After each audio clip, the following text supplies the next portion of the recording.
Mirá la super promo que nos traen nuestros amigos de Provincia Net Pagos. Podés ganar 10.000 pesos y sin moverte de tu casa. Te cuento cómo. Ingresás en www.provincianet.com.ar, pagás ARBA o cualquiera de tus facturas y ya estás participando. ¿Viste qué fácil? Consultá bases y condiciones en la web. Provincia Net Pagos, una empresa del Grupo Provincia. Zayat, Ibáñez, Tonietti. Truco Gallo. Hola, sean bienvenidos a Truco Gallo, el podcast sobre actualidad política y económica de Argentina. Este es el episodio 101. Mi nombre es Daniel Tonietti y me acompañan capítulo a capítulo Alfredo Cuchu Zayat. Cuchu, ¿cómo estamos? Bien, muy bien, ¿cómo andan? Buen día, buenas tardes, buenas noches para todos. Se completa el equipo con Pablo Totó Ibáñez. Totó, ¿cómo le va? Muy bien, señores, buena semana para todas y todos. Muchas gracias. Bueno, aparentemente, por lo que se ve a la luz pública y por lo que trasciende por los periodistas y por lo que dicen los funcionarios con el micrófono apagado, habría un cambio de estrategia por parte del Poder Ejecutivo. La idea de que haya más voceros, de que se pida más la pelota, que se conteste, que se, en términos futbolísticos, que se raspe un poquitito, teniendo en cuenta que la oposición actualmente está siendo muy, pero muy virulenta en algunos aspectos con el oficialismo. ¿Qué hay de este cambio de estrategia, Pablo? Básicamente lo que decís vos, hubo una serie de episodios que fueron llevando de alguna manera la situación a este punto. Se parte de una teoría inicial que la charlamos en algún momento en Truco Gallo, que era esta falta de empatía, de coordinación, de solidaridad entre los distintos sectores, los distintos espacios del Frente de Todos. Esta especie del Frente de Todos, haciendo una metáfora geográfica, era como una especie de archipiélago, distintas islas que operaban en un mecanismo genérico, pero que a veces faltaba interacción, de que uno banque al otro, de que desde el Congreso respalden más las decisiones del gobierno, que desde el gobierno salgan a bancar algunas posiciones o cruzadas de distintos senadores y diputados. Ese contexto, que también tenía que ver con los intendentes, que tenía que ver con los gobernadores, en un momento de alguna manera se pone sobre la mesa y termina derivando en una serie de reacciones. Hubo la semana pasada una especie de arenga de Santiago Cafiero a los ministros diciéndole que había que jugar un poco más, lo que decías vos, pedir más la pelota y raspar más, pero siguió con distintas intervenciones. Una que para mí me parece relevante o quizá la más simbólica de este tiempo es la aparición de Máximo Kirchner como vocero político durante el fin de semana, en una nota que hizo en Radio 10 con Iván Jabrowski, una nota muy larga planteando algunas posiciones y también mostrando un perfil que hasta ahora se había visto muy poco, que era de alguna manera Máximo Kirchner haciendo defensas específicas de distintas políticas del gobierno, que había siempre como ese reproche sordo entre el gobierno y los sectores más vinculados al kirchnerismo, que las medidas del gobierno tenían poco respaldo de voceros o referentes del kirchnerismo y muchas veces la respuesta del otro lado era ni siquiera los ministros de Alberto salen a defender las políticas del gobierno nacional. Caso particular, si se quiere, la reforma judicial. Entonces, en ese marco, la aparición de Máximo, teniendo algún nivel de protagonismo en ese sentido, marca un poco la cancha. ¿Cuál es también la definición de fondo o el planteo de fondo? También terminar, si se quiere, o mostrar en todo caso un perfil un poco más imperativo, una actitud un poco más de fortaleza, decir, bueno, no podemos aceptar que en todo caso se digan cosas como por ahí dice la oposición y no haya respuestas por parte del gobierno. Y acá me voy a detener en un detalle que es casi de carácter personal para un funcionario, pero que supone una señal política, porque el fin de semana también, vía Twitter, Santiago Cafiero salió a responder a una acusación que le había hecho Patricia Bullrich. Patricia Bullrich había tomado la declaración jurada de Cafiero, atribuyéndole tener una cuenta con 900 y pico mil dólares, que en realidad, según explica después Cafiero, eran una cuenta en dólares, pero el valor era especificado 900 y pico mil pesos. Ese dato, que hay una especie de acción pública de Bullrich hace que Cafiero salga a acusarla de fake news y de tener una política en formato troll, ese es el término. Pero ¿qué hace Cafiero en esa misma acción? De alguna manera rompe un acuerdo que venía manteniéndose, y era esto que en otro tiempo Horacio Rodríguez Larreta había pedido expresamente en una charla con Alberto Fernández, que el gobierno no responda a Patricia Bullrich, porque Patricia Bullrich, como hemos dicho, es dentro del dispositivo quizá la voz más virulenta, una de las voces más virulentas, y termina de alguna manera también con sus propios matices, y más allá de que la versión de Halcones y Palomas siempre está discutida, marcaba con una agenda propia, o a veces le sacaba de alguna manera la postura de la táctica, o de marcar la táctica en todo caso del oficialismo. Le había pedido eso, bueno, eso de alguna manera se termina con esta reacción o con esta respuesta de Santiago Cafiero, y estuvo ligada, decía yo, con otras conductas.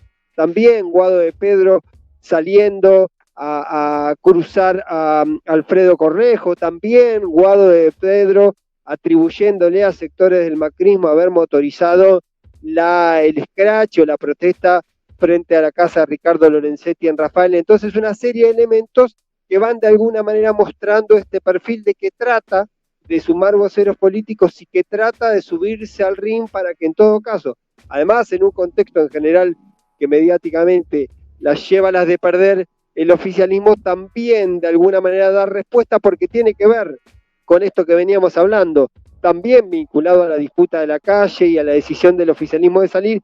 En un momento también tiene que haber, o entiende el gobierno, que tiene que haber una especie de mayor intensidad a la hora de defender el gobierno y a la hora de retrucar posiciones de la oposición, porque si no parece un gobierno de alguna manera, dicho de manera más política, tibio a la hora de defenderse a sí mismo. Creo que en todo caso hubo una especie de línea de corte que tuvo que ver con una serie de afirmaciones la semana pasada, la carta de Mauricio Macri poniendo en cuestionamiento la situación institucional de la Argentina, lo de Esteban Bullrich hablando de fraude, lo de Alfredo Cornejo diciendo también, por otro lado, que había que pasarle la cuenta a aquellos que habían votado al Frente de Todos, sabiendo que Cristina Fernández de Kirchner era la vicepresidenta. Una idea general que aparece ahí subyacente de generar el clima de desconocer un resultado electoral.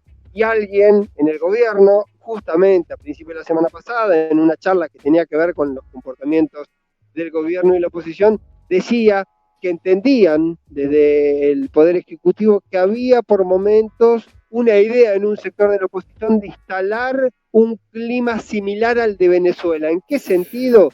En avanzar, generar sospechas sobre el sistema electoral, instalar una idea previa de fraude para después, en todo caso, en la hipótesis de un resultado electoral adverso para la oposición, tratar de desconocer directamente el resultado, quizá con una metáfora que posiblemente sea exagerado, llevar a aquella situación de en su momento la oposición venezolana desconociendo directamente el Congreso. Quizás sea una posición extrema, exagerada, ojalá lo sea. Pablo, la denuncia de posible fraude de Esteban Bullrich es absolutamente lisérgica, teniendo en cuenta que quien organizó el acto eleccionario es la fuerza política que supuestamente fue perjudicada con el fraude, el propio gobierno. Bueno, pero además hay una cosa. Es muy difícil organizar un fraude siendo oposición, ¿no? Lo de Bullrich tiene que ver más con enrarecer el clima, con preparar las condiciones como para en el futuro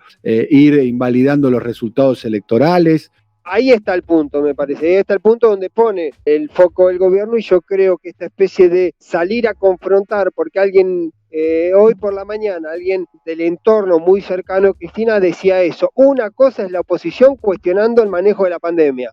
Otra cosa es ya la oposición hablando de fraude cuando hace 9 meses asumió el nuevo gobierno, hace 10 ganó la elección, y dentro de 10 meses va a haber una nueva elección. Eso ya es otro territorio. Además, fraude de una elección organizada por ellos mismos. Sí, está claro. Es una cosa bastante insólita. Generalmente la oposición de Venezuela denuncia fraude de la organización de una elección organizada por una fuerza política que no son ellos. Es muy difícil de justificar la idea del fraude de una elección que organizaron ellos. Y con un detalle general, que está, por lo menos en la mayoría, a veces digo hay show mediático, pero la mayoría de los actores del sistema político reconocen una cosa, que es un dato objetivo. En el sistema político y electoral argentino ha permitido algo que ganen oficialismos. Ganaron y perdieron todos. Oposiciones, exactamente, digamos. Ganaron y perdieron todos. Ganó Alfonsín, perdió Alfonsín. Ganó Menem, perdió Menem. Ganó Duhalde, perdió Duhalde. Ganó Kirchner, perdió Kirchner. Todos. Bullrich venía de ganar la elección del 2017, que él fue candidato, sí, que organizó su propia fuerza política, digamos. Exactamente, entonces ahí hay un elemento, lo hemos mirado, digamos, el kirchnerismo, o el Frente para la Victoria, si querés, perdió dos elecciones muy importantes, perdió la del 2009 y la de 2003, ¿sí? Y la de 2015. Entonces, si vos comparás desde ese criterio de lo que ha ocurrido, de los propios resultados electorales, da la impresión que la historia demuestra que el sistema electoral argentino, aún con algún nivel de falencias, es muy difícil de dar vuelta un resultado. Y eso parece que está fuera del análisis, de la lógica, y hay evidentemente otra intencionalidad. Lo mezclo, digamos, como fenómeno general para entender por qué, por lo menos en principio, el gobierno parece reaccionar un poco más entre esos temas. Está claro que es el fin de la dulzura. Para mi gusto, como dice el tango, voy a dar una opinión, tarde pillaste. Creo yo que dentro de los errores más groseros que cometió la administración de Fernández en términos estratégicos, para mi modo de ver las cosas, fueron dos. Uno es jugar a un acuerdo con las élites económicas, ¿no? En ese famoso almuerzo con AEA y su frase, ahí está Héctor que no me deja mentir, todos los gestos que tuvo en ese sentido, cuando fue al foro Clarín en el Malva también, y demás, la idea del Consejo Económico Social, la idea del Consejo de Combatir al Hambre desde Puerto Madero y con Martín Caparrós, todas cuestiones que evidentemente cuando el consenso era muy amplio, porque era un gobierno que había acabado de ser electo, eran prácticamente, no había posiciones críticas. El gobierno jugó llamémoslo a grosso modo, el fin de la grieta, para plantearlo de esa manera. Bueno, evidentemente ese fin de la grieta no se termina de verificar en la realidad. Lo que se verifica en la realidad es que las hostilidades no pararon en ningún momento, o sea, ni de lo político ni de lo económico. De lo político vemos en la situación en la cual estamos. Acabamos de ver hace días atrás una manifestación pública en contra del domicilio de un ministro de la Corte, que dicho sea de paso, hay muchos más antecedentes de haber colaborado con la actual oposición que con el actual oficialismo. Estamos hablando de Lorenzetti. Lorenzetti ha participado en todas las maniobras de persecución a kirchneristas, desde el desplazamiento de Eduardo Freire como camarista, es el gran tutor y avalador público de la persecución que hizo el juez federal Claudio Bonadío. Basta recordar la famosa foto en la visita de Sergio Moro a la Argentina, ¿no? Lorenzetti en el medio, Bonadío a un costado y Sergio Moro a otro costado, presentándolo a Claudio Bonadío como el Sergio Moro argentino. Y ni hablar de su gran protegido dentro del sistema judicial, que es el camarista Martín Irurzun, autor de la doctrina Irurzun, del poder residual, que fue la doctrina que llevó adelante toda esa política de atropellos con respecto a las prisiones preventivas. Digo, esos son los antecedentes reales de Lorenzetti en los últimos años, para dar solamente algunos.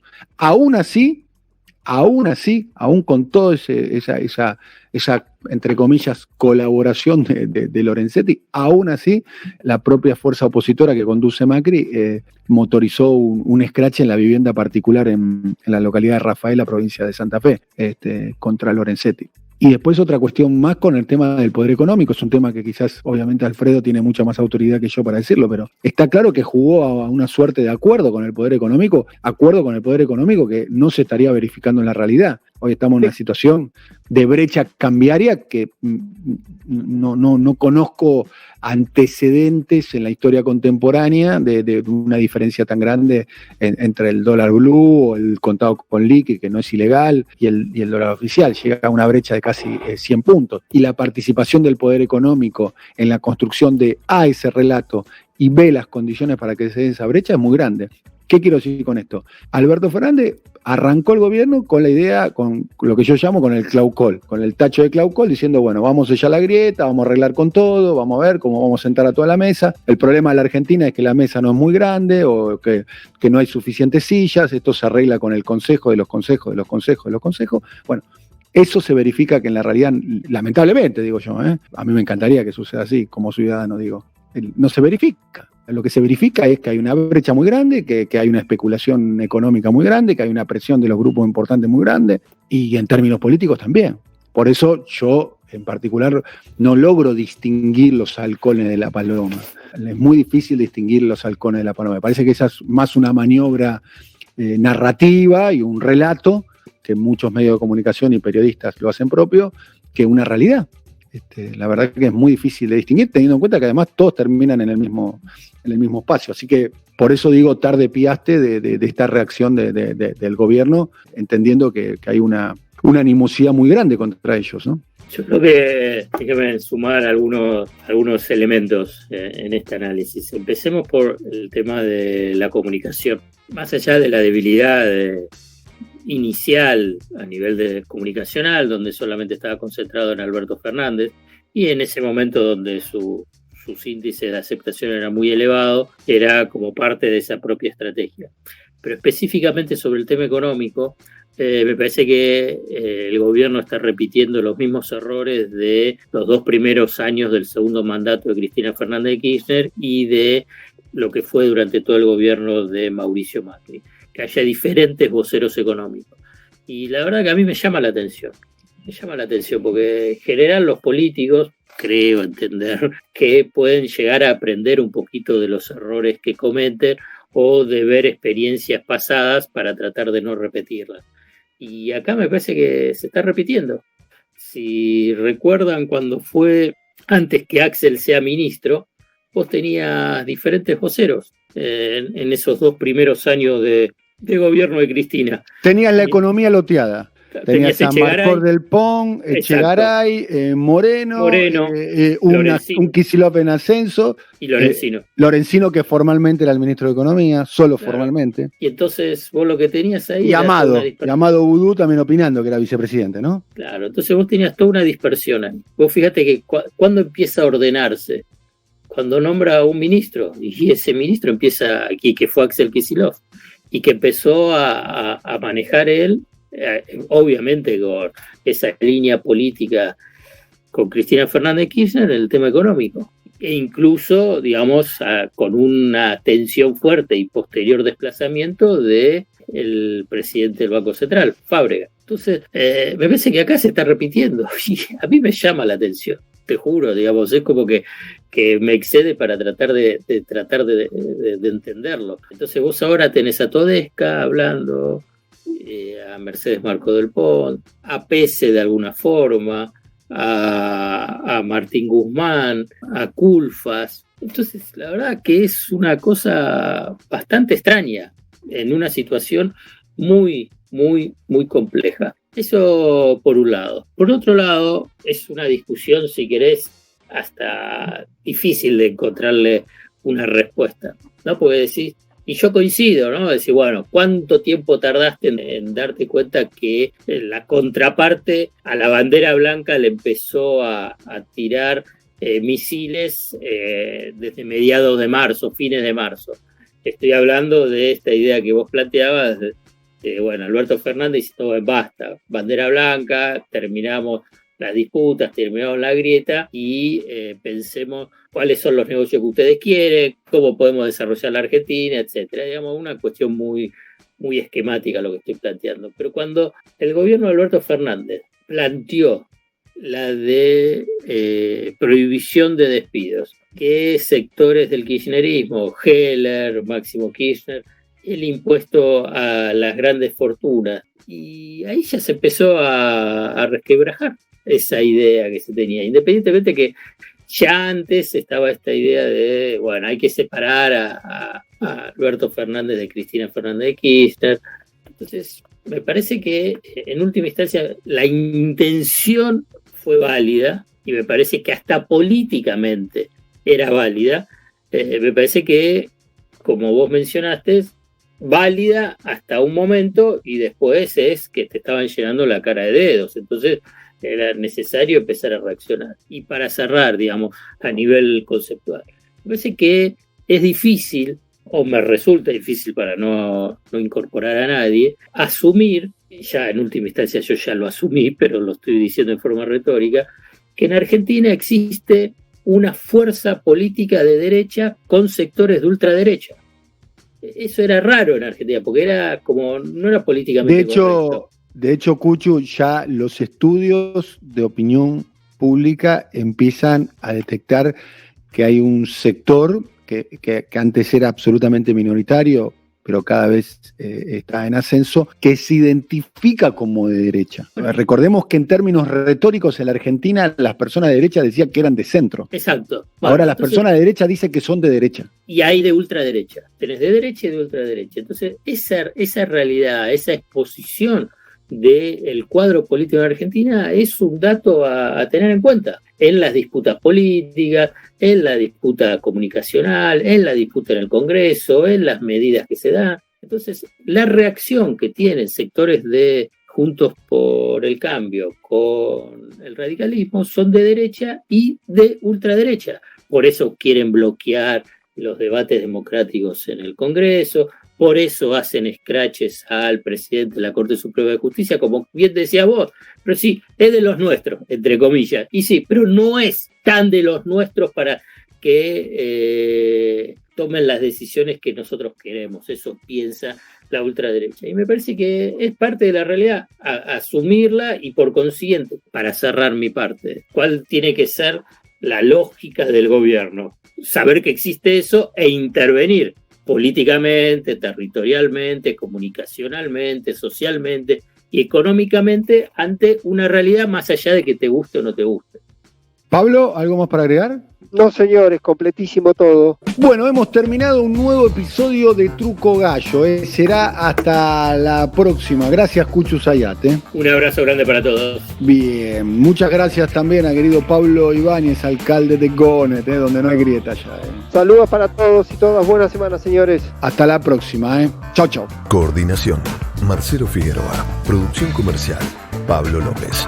Realización: Simón Villarrubia. Diseño gráfico: Andrés Roch y Lisandro Aira para brasilcomunicación.com. Más gigas, más crédito. Con Movistar Prepago siempre tenés algo más. Aprovechá la promo bienvenida con gigas de regalo y WhatsApp gratis, todo por 30 días. Pedí tu chip en tu kiosco más cercano y conocé los beneficios que tenemos para vos. Movistar. Válido en Argentina del 24 del 8 del 20 al 30 del 9 del 20.